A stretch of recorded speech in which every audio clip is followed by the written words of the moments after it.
მე ვარ ხარაგაულის კავშირგაბმულობის ერთ-ერთი მუშაკი 1972 წლიდან. 6 წლის განმავლობაში მუშაობდი კავშირგაბმულობის მარილისის განყოფილება ერქვა ნომერი 2. და იქიდან მე გადმომიყვანეს პატარა ხარაგაულის ფოსტაში. 5 წელი აქ მუშაობდი, სავანმყოფოს წინ იყო ეს პატარა ფოსტა. იქიდან მე ეს ახალი დარგები ტექნიკა რომ განვითარდა, მონეგა სამი დაენიშნა და ხარაგაულის ფოსტაში უფროსი დიდი ძე იყო ჩვენი საერთოდ ამდენი წლების განმავლობაში. გადამიყვანეს რაიონულ პლანში ოპერატორად. აქ მე სხვა დარჩა. იქ ჩვენთან ერთად ძალიან კარგი თანამშრომლობა ჰქონდა ელიკო კიკნაძე, ლენა გობიანი, ნუნუ შარიქაძე და უფროსი ახლა ჯუმბედიძე ყველა მიცის თავისთავად ცხადია. მოადგილე გოგი შარიქაძე და 20 განყოფილება ყავდა, დაწყილი ხევი, ხიდრიდან, წყალაფორეთი, ხევისა, წიფიდან დაწყილი, სულ ყველგან 20 თანამშრომელი იყო. კავშირგაბმულობის განყოფილებაში ვიმუშავე მთლიანად 40 წელი. უკვე 51 წელზე დაიშალა ეს თუთისოფერი 90 და თავისთავად ჩვენც გამოვედით იქ. სულ პირველად სანამ 92 წელში დავიწყე მე დიდვაკეში მუშაობა. მანამდე ფოსტალიონად მუშაობდი, პატარა ხარაგაულის პოსტა იყო, მაშინ იყო სავადმყოფოს კლინიკა, თუ გახსოვს, კლინიკა, დიდი კლინიკა, იქ ბოლო ოთახში იყო კავშირგაბმულობა, პირველად რო გაერთო მე-14 ნომერი. მე-14 ნომერი. ფოსტალიონად მუშაობდი ამ პატარა ხარაგაულში, ნახევარზე, აქეთ ნახევარზე სხვა მუშაობდი. წერილის მიტანა მაშინ იყო ძალიან სასიხარულო, იმიტომ რომ საბჭოთა ცხოვრება იყო და ეს ისინი რომ დადიოდნენ მწევანდელები რომ იყვნენ გაწეული წერილს, ვისაც მიუდადი სიხარულით იყო ეს აღსავსე. ელოდებოდნენ ჟურნალ გაზეთები ქვეყანას ჰქონდა გამოწერილი. არ იყო ოჯახი დარჩენილი, ჟურნალ გაზეთი არ ქონებოდათ გამოწერილი. რაიონის გაზეთი ლენინის დროში თავისთავად ცხადია, კომუნისტი სოფლის ცხოვრება და დანარჩენი ახლა ჟურნალები თავისთავად და ისე უხაროდათ ამ ჩემი მისვლად ამ სხვისი რომ მეტი რო არ შეიძლება არ იყო ოჯახი დარჩენილი რომ ჟურნალ გაზეთები არ ქონებოდა გამოწერილი. წერილები ძალიან ხშირი არ არსებობდა წერილი ყოველ დღე მოდიოდა ყოველ დღე. იმიტომ რომ რუსეთის მთელი საბჭოთა კავშირი იყო მაშინ და ყველა რაიონებში ყველა იმაში იყვნენ წასულები ეს მწევანდელები და ყველა საინტერესებდა წერილი იყო ერთადერთი სიხარული ადამიანისათვის, ოჯახისათვის და ზოგს მე ხანდახან შეიძლება დაგვიგვიანებია იმისათვის რომ პოსტა თუ არ მოვიდოდა თავზე მარტო წერილისთვის ხო არ მივიდოდით ოჯახში. ხო და სიხარულით ხვდებოდნენ სულ ყველა. შეყვარებულები სამხედროში რომ მიდიოდნენ, ხო ტოვებდნენ თავიანთ შეყვარებულებს. ზოგი ჩუმად უგზავნი და ზოგი სკოლის პერიოდში იქ მიდიოდნენ, იქ რომ გაიგეს. მე უნახავდი ხოლმე ჩუმად, რომ ლილი შეგვინახე წერილი და შეგვინახე წერილი ჩუმად ვინახე, გამოვიდოდნენ, ამოევლიდან სკოლიდან, რომ მშობლებს არ გაეგოთ.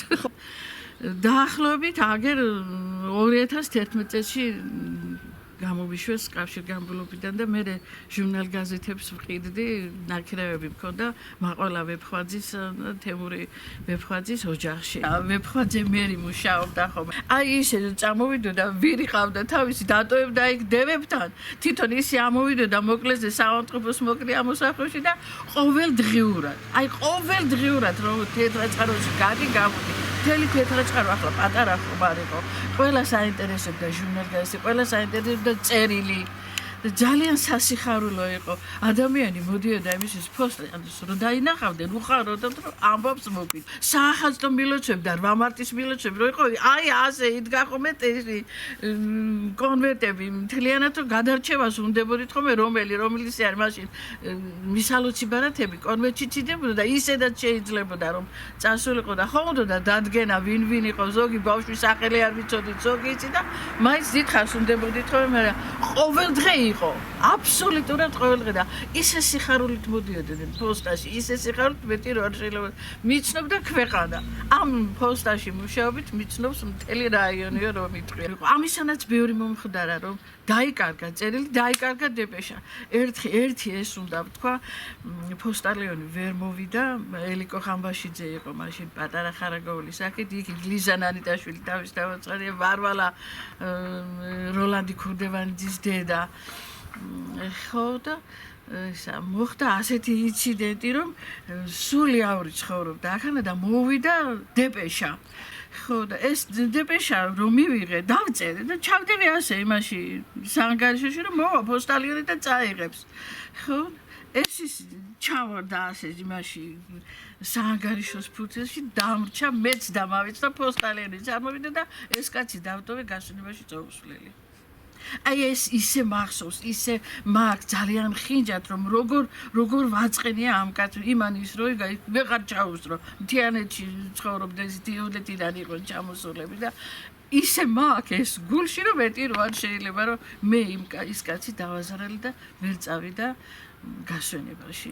დღევანდელი დღესავით მახსოვს ის ამბავი ის კაცი რომ მოვიდა და რა თვალებით მომჩერებოდა და ენა ჩამივარ და რას ვეტყოდი რა უნდა მეთქვა ბოდიში ისმედი რა მექნა ახლა ვერ მომკლავდა და პოსტალიონს მიქნა დაახლოებით 500 მანეთამდე თანხა და არიგებდა ბენზინი მაშინ არც საშიში იყო არაფერი არ იყო არც არასოდეს ინციდენტი მე არ შემოხვედრია მაგ მიზნით რომ პოსტალიონს ფული დაკარგოდეს ჩემი ცხოვრების საუკეთესო წლები შევძირე კავშირგაბმულობაში მუშაობას ხალხთან ურთიერთობას ეს ძაღლები შემოვიდნენ თავისით. შემეწოდნენ და ვეღარ გავყარე და ჩემი კუშურები იმას ეშინია. მოდი. არ მოვა არა ის ეშინია.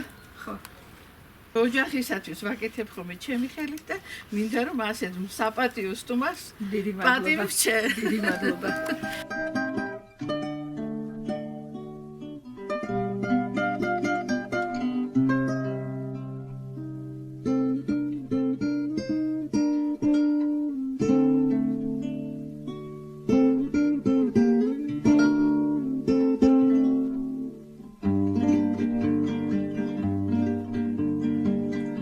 Kartan modga შემოდგომა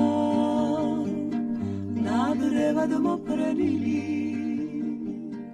გაზაფხულის მეგობრები